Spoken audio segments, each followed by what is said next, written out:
I am the host, Richard Ravenbrook, a man, a life coach, and a spiritual mentor who has endeavored to find real spiritual truth and self-enlightenment. With experiences in various ministry types, pagan traditions, and even magical paths. With a love for Mother Earth and the balance of life, I work to channel spirit and to help educate and mentor those striving to deconstruct from mainstream religion and to empower them to find the divinity within themselves and to the truth around them. The messages are focused on everyday life, creating an environment of real coexistence, a world of mutual respect, love, and dignity. The pagan preacher is all things, the preacher and the pagan, speaking from the wisdom of spirit.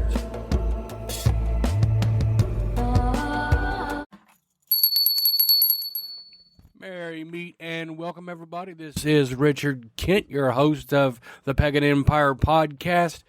Today I want to come to you today, sitting down here at my home office, and I want to talk about fear and re-educating people to what reality truly is. You know, we live in a society that is afraid to do anything above or beyond that normal box. And I've talked about that normal box many different times, and I'm sure many other people have talked about that normal box too. But you know what? It doesn't matter how many times people talk about it. We keep ourselves in that normal box, don't we? We're afraid because we don't want to be seen as different. We don't want to be seen as strange or abnormal. We want to fit into the everyday society, and we want to be a part of everything that's going on, and we don't want to be the black sheep. But maybe that's the problem with our society and our world today. Maybe that's why in 2023 we still battle things that should have never been a battle to begin with. You know, as we really truly dive into truth, truly start diving into why we have the issues that we have in society, most of everything, most of all problems come back to fear. Fear of just simply being who we are. Fear of not being in control, or fear of not being liked, accepted. And I know I've talked about this before in other podcasts, but this subject is so important. And as the Pagan Empire and members move forward into trying to educate people in order to create that harmonious coexistence that all religions can achieve, and they can achieve that coexistence where we can all be what we are and not make people feel that they are any lesser. That we need to educate people on terms such as witch, such as, paganism. These terms that have been tainted and stained due to ignorance, due to false labels, due to others that came before us trying to create a bad scar on those labels. And they weren't true at all. Hollywood is even to blame for these things. We see on TV all the time, their perception or their interpretation of what a witch is. Most people, when they consider what a witch is, they see the green face and a long nose and a long pointy hat. But we all know that that is not the description of at least all the witches I've ever seen in my life. It's not truth, but it is the perception that people see. And part of the Pagan Empire's mission is to re-educate people on that truth. To re-educate people on the terms such as witch, to what they really are, and to why even many centuries ago, people were turned against that word. And we'll get into that maybe sometime later, maybe even a different podcast, but that's a totally different subject. But talking about fear and why we have that fear. We talk about politics, and without going real deep into politics, we want change in politics, don't we? We want a change in our lifestyles. We want change in the way things are in our country and in our world. But how do we do that? Well, in order to do that, we have to elect people that want change too, and not change just in their wallet, but change in the world around them. Most of us have plenty of just change in our pocket, don't we? But we want real, substantial, physical and spiritual change in our country. We don't have to want to fear walking through the mall or sending our kid to school. We want to see a world that can live together, coexist together, and live harmonious together. And it is absolutely possible. And the crazy thing is, the simplest, the most simplistic of answers are to world peace. How do we achieve world peace? And it truly is so simple. And I've said it over and over and over and over. The only part that we have a hard time with is laying down things that have stopped us. Those things that have casted that fear. Large corporate religions have dominated our world for centuries. They have caused mass slaughter and mass, just the religious trauma all over the world, in families and in children. If we want change, we have to create change, don't we? What is some of the large corporate religions that we face today? That when we drive down almost every street, or at least several streets in every town, what will we find? In order to create change, we have to change that first. We have to change to where we don't just see one type of religion, but several types of religions that are offered and openly practiced without persecution and without hate. That's where change really comes from. Change that where we don't feel controlled. Because, if you fear people around you, family, work associates, people at your school, whatever it may be, if you fear telling them what you believe, you are persecuted. You are being oppressed. You are being hindered. And some of that may simply be ourselves. We may be open to whatever it is that we want to be. Some of us just lack the courage to be who it is that we are. But there are many times when we simply suppress who it is that we are because we know how those around us will react. And it's difficult. That fear. But how do we change that fear? Like I said before, we have to re-educate. We have to get down and we have to study. We have to,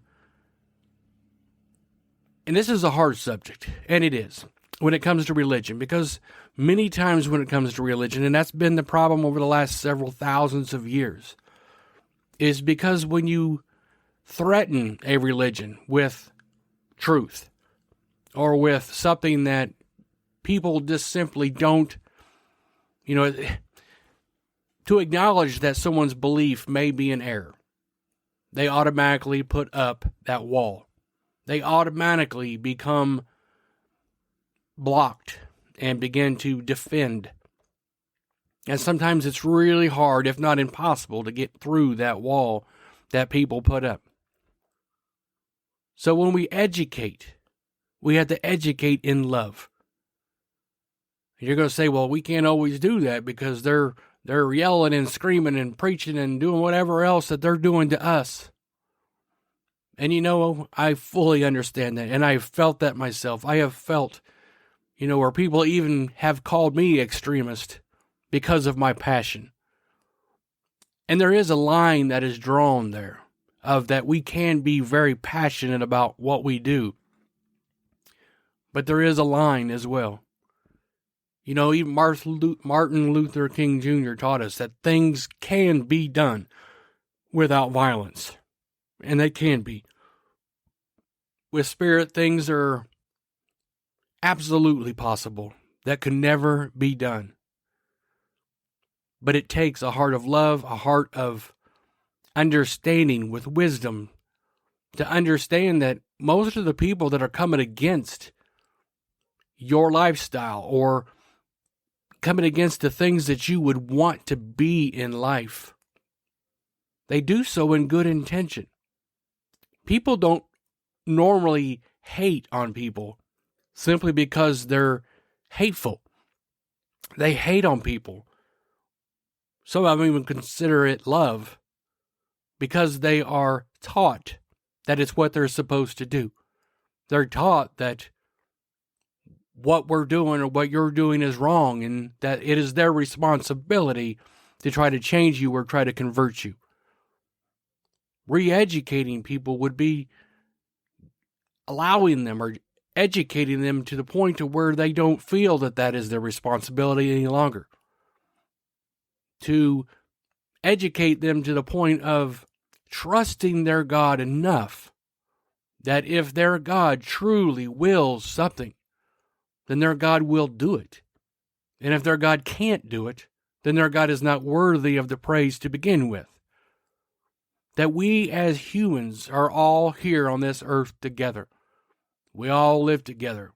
No matter what religion you are, what race you are, doesn't matter where you are, we all live here together. And it's up to us to make a peaceful society in a way that we can all coexist in a way that is peaceful for everybody. But the only way to do that is to remove religious oppression. Remove that feeling that we have to convert or else. That there is only one religion and everything else is evil.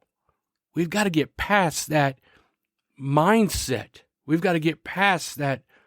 We look back over these thousands of years and think to ourselves, have we done good? Have we done bad? Where have we come as a race, a human race? And everywhere where we have our pitfalls comes religion. Religion of dominance. Religion saying that it has to be this way or it has to be that way. And people fighting back and wanting freedom. Because if you are being forced to be a specific religion, or even if you're not forced to be a religion, but you're forced to coexist around a religion that's not yours, then you are oppressed. And you are being persecuted. Within you are. Because you are not able to be the person that you are, or the person that you want to be. And it happens all over the world. It's happening in our country. And people have ignored it. They've pushed it to the side. They have said that it doesn't exist. People want to say, well, you have the freedom to do whatever it is that you want. But that's not true. Oh, you have the freedom. True, you could be that. But then at the same time, they say, but the other people have the freedom to push you to the side, to hinder you, to hurt you, mentally and emotionally and spiritually. They have the right to persecute you and hate on you. We can't allow those things if we want peace.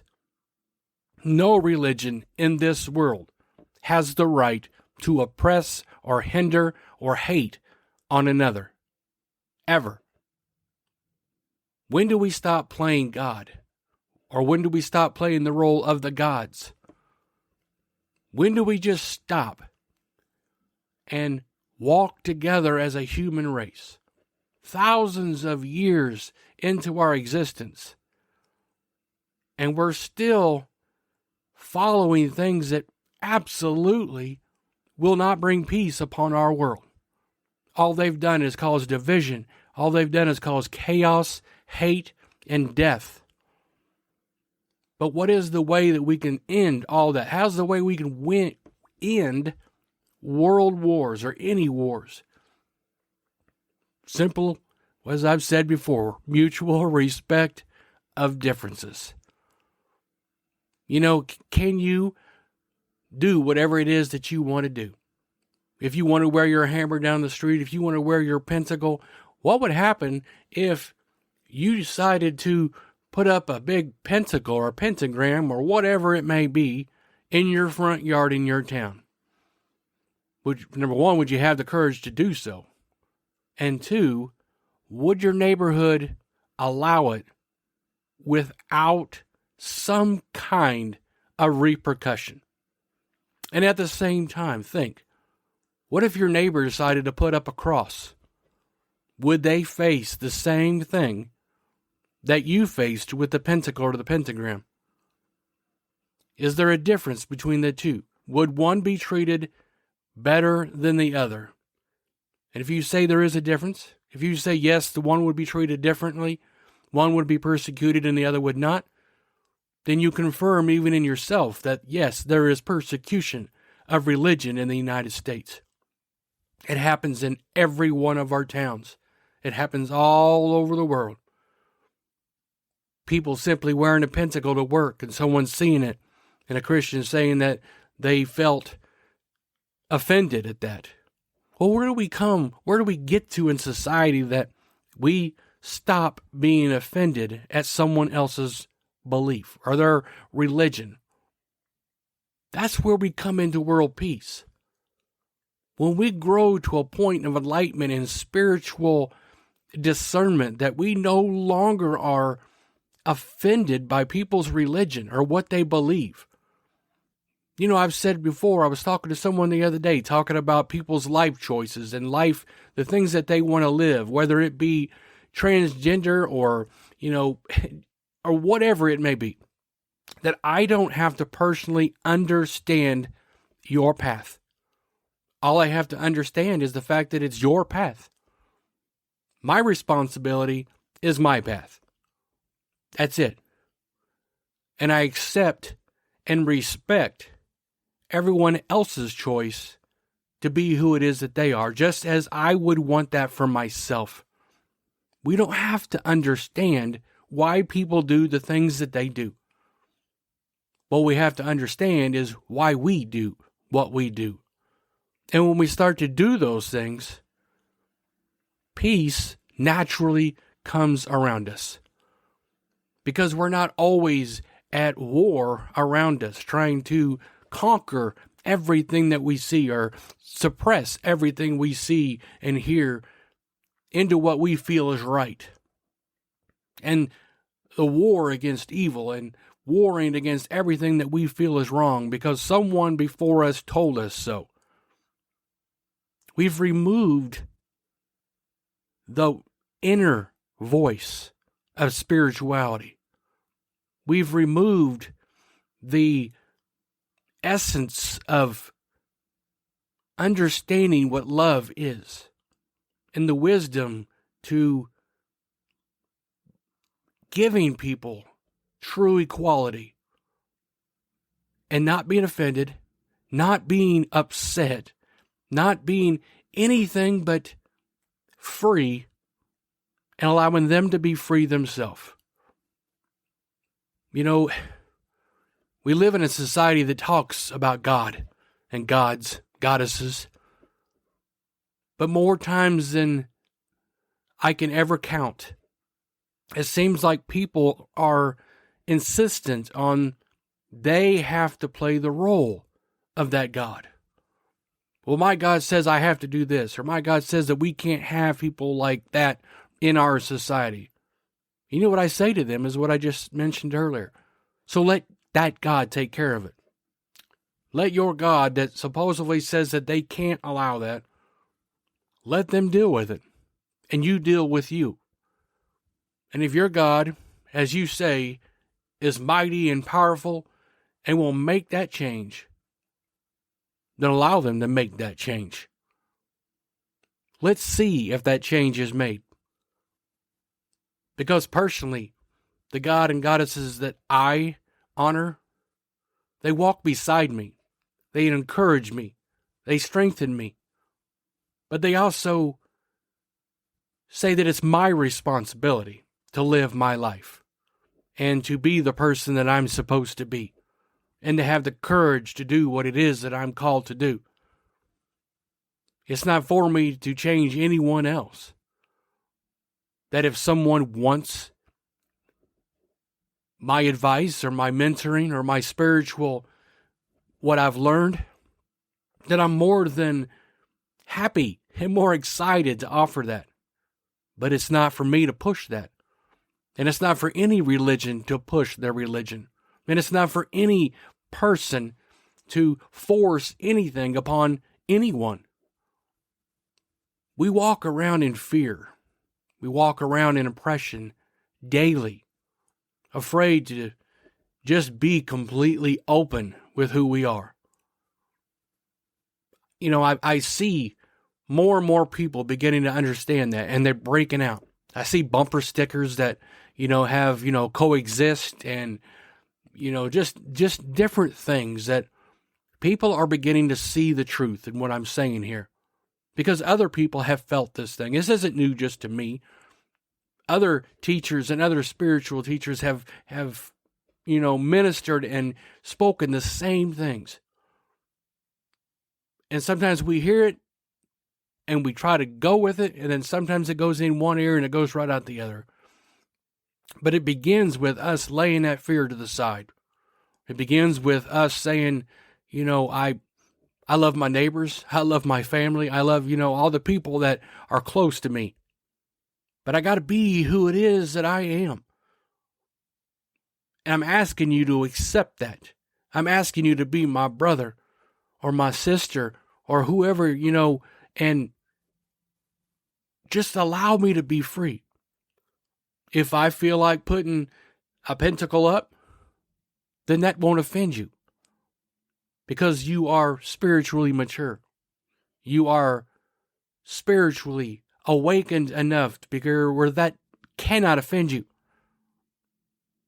Even if we have to walk down the street and see a different symbol in every yard or on every door, or maybe we don't have to put up anything at all, that we can just let people be who it is that they are. There are answers. Most of the answers are very simplistic. Very simplistic. Life in itself is simplistic. The answer to life, the answer to peace. We as the human race have made things difficult. We have used religion to oppress, to control, and now people are massively confused with all the different religions in this world, all the different beliefs in this world. And you know what? They all can't be completely right. But they all might not be all completely wrong either. The point is, none of us know for sure absolute truth. And anybody that says that they do so is lying to themselves. What we do know is we're all here together. We're all here on this earth together. And it's up to us to make that positive change. It's up to us to show people that we can love each other, that we can work together in harmony. We can be who it is that we are. And we can make advances for the human race and for Mother Earth and for the creatures that are here. That we can stop killing creatures that were here far before us and that have died and lost and just don't even exist anymore, simply because we felt that these animals, these creatures were getting in areas that they didn't belong. They were getting into our communities and they were getting into, and what we fail to understand is it wasn't them getting into our areas, it was us getting into theirs. Mother Nature, wildlife. We've got to come to the point also where we understand that balance, that everything has a purpose. Everything down to the honeybee, to the flower, to the trees, to birds, everything has its purpose in this balance of life. And we just continue to push that to the point of extinction. And somehow feel that we are intelligent enough beings to understand the meaning of life and God, and we can't even really fathom the basic elements of truth. We are here together. And in order to make that peace, we've got to lay down these religions. I'm not saying that you can't be your religion anymore. What I'm saying is we need to lay down that religious control, that feeling that you have to convert, that you have to change people, that you can't allow different things in society, that you have to fight everything that you see as evil. You don't have to anymore. You never had to. It was never your call to do so. Your call was to simply be who it is that you are and offer your wisdom when it's asked for. That's what we do. We raise our families, we teach as we can, but above all, we want to re-educate the next generation about what love really is. And love doesn't control. Love doesn't try to hinder people and put them in a cage and put walls around them. Love wants to set you free and let you be the person that you are. That's love. And understanding that love in all religions, that's the whole key element of peace. And how we as pagan-minded people, magical-minded people, or whatever it is that you are, that you can have the freedom to be who it is that you are. Yes, I understand that there is good and evil in this world. But you know what I also believe? That evil has no power unless you give it to them. Evil only manifests itself through choice. It manifests itself through feeling that you get a notion and you choose to do so. But the thing is, you can choose not to, too. Evil is dead in the water unless someone physically manifests it. You want to eliminate evil? You want to eliminate all the things in this world that are bad? It comes from choices. It comes from our choices. The choices that are real and make a difference. They're not based upon religion. They're not based upon what so-and-so said many years ago. But it's based upon reality and truth and real perception of what is reality. That's what makes the difference.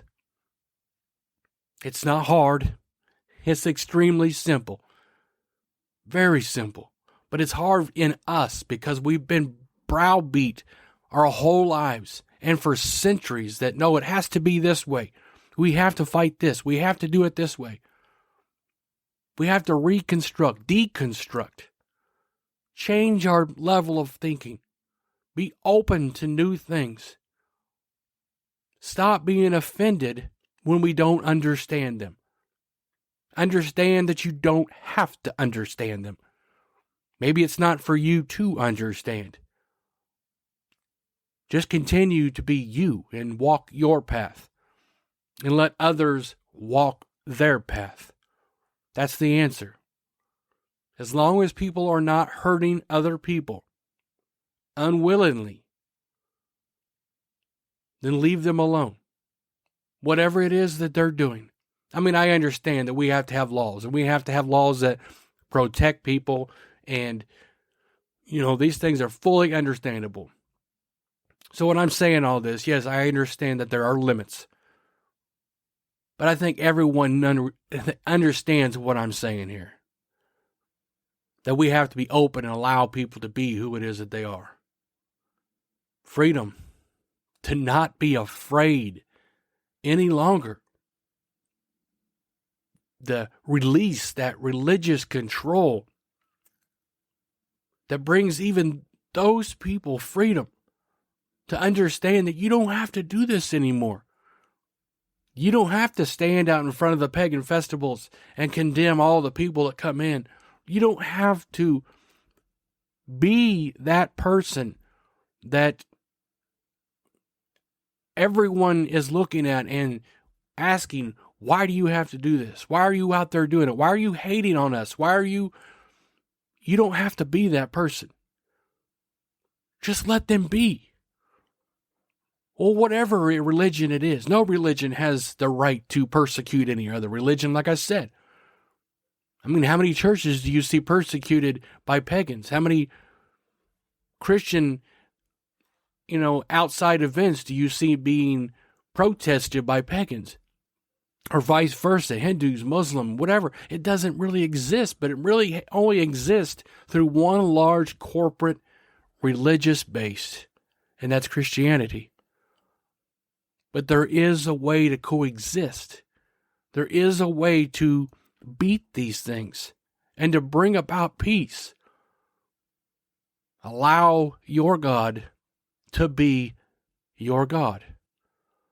Allow theirs to be theirs. Live together in harmony. It's that simple. And let that God choose what happens in other people's lives. That doesn't mean you even have to pray for them. That doesn't mean you have to do anything. Because God or gods, wherever they may be, whoever they may be, if they are in control and they have the ultimate power, then let them do what it is that they do. And let us do what it is that we are supposed to do. Let's live together. Let's find peace. Let's understand what real paganism actually is. When paganism is about loving this earth as our home, loving the creatures that are on this earth, understanding the balance of life and what the meaning of life is. That's the essence of paganism, to me anyway. It has nothing to do with what the media and Hollywood project as evil or whatever else. Because there's not an evil thing about most pagan traditions. I understand in every situation, every religion, you're going to have good, you're going to have bad. Even in the Christian church, you're going to have bad. We see that all over where, ministers are going to jail for child crimes. No matter what we do, there will always be bad people, even in good things. And there is good in paganism. We just have to find it. Most of us already have found it. That's where I found my peace, my understanding. But it only happened when you let go of that fear and say, you know what, I'm not going to stop being who I am. I'm not going to, if I want to go to the bookstore and I see a book I want to read, I'm not going to be afraid to buy that book because of what the cashier or somebody around me is going to say. If I want to wear a pentacle and I want to wear that to work when my work associate wears a cross, I'm not going to be afraid to do so because I'm going to let that fear go. I'm going to treat everybody with respect, and I'm going to treat everybody with love and wisdom, but I'm going to stand my ground and say this is who I am, and nothing is going to stop that. Thank you, everybody, for taking the time to listen. This is Reverend Richard Kent, the pagan-minded interfaith minister. We try to go with terms, and that's about the closest I can get for what I am, and I mean as a preacher. Very pagan-minded. I want to invite everybody to also check out the Woven Circle Coven and some of the different outreaches we're having right now, the Pagan Pen Pal program. Look at our website at www.thepaganempire.com or thepaganempire.org. You can find us on Instagram, Twitter, YouTube, Discord. Just take a moment, consider what I've said. Make a comment. Be a guest on the show. Or send me something that you feel needs talked about, that you need to hear. And I can answer your questions right over the podcast. I don't have to name your name. I can just merely read the question and go from there. But this is Richard Kent, the host. Be blessed, everybody, and blessed be. Thank you, everyone. This is Richard Ravenbrook. From my heart to yours, I hope you are blessed. Please be a blessing. Share these podcasts. Share my short videos. Tell the world the work that's being done. Help me open the minds of those so closed. Help me bring into the fold those seeking truth and enlightenment. Be blessed.